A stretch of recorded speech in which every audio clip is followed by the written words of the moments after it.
ថ្ងៃមិញបងហួយលើខ្នងក្របីកាន់វាស្រែស្រីលើកដៃសញ្ញាល្ងាចអូនច្រូតកាត់ហើយតងយាត្រា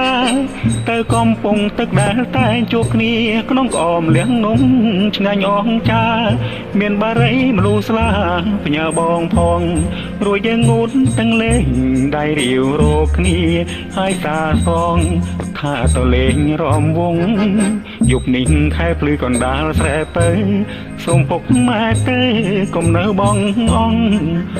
បងឡើងយកទឹកខ្នោតមួយបំពង់ផ្ញើអូនញ៉ាំក្នុងពេលលេងរំវងបងកាក្រែងហត់ញ័រជង្គង់ស្រស់ស្រីមានទ្រង់លើកញ្ញាពួកយើងរំគ្នាច្រៀងពេលចូលឆ្នាំថ្មីស្រីលួងផ្កាតាមប្រពៃណីខ្មែរ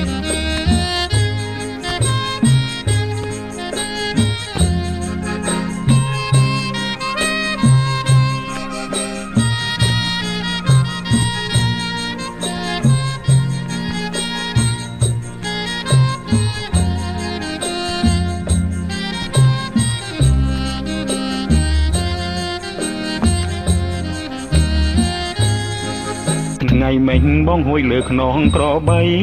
កាត់វាស្រែស្រីលើកដៃសញ្ញាល្ងាចអូនច្រូតកាត់ហើយក៏យាត្រាទៅកំពង់ទឹកដែលតែងជួបគ្នាក្នុងក្អមលៀងនំឆ្ងាញ់អងចាមានបារីមនុស្សស្លាផ្ញើបងផងរួចយើងងូនទាំងលេងដៃរាវរកគ្នាហើយសាសងថាទៅលេងរំវង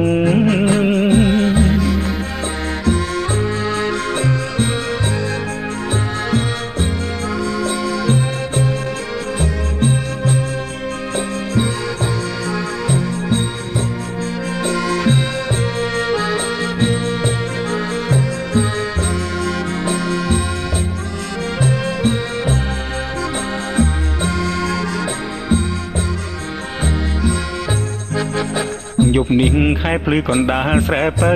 សូមពុកម៉ែទេកុំនៅបងឡើងយកទឹកខ្នោតមួយបំពង់ផ្ញើអូនញ៉ាំក្នុងពេលលេងរំវងបងកាក្រែងហត់ញ័រជង្គង់ស្រស់ស្រីមានទ្រង់លើកញ្ញាពួកយើងរំយើងច្រៀងបន់ចូលឆ្នាំថ្មីស្រីលួងផ្កាតាមប្រពៃណីខ្មែរ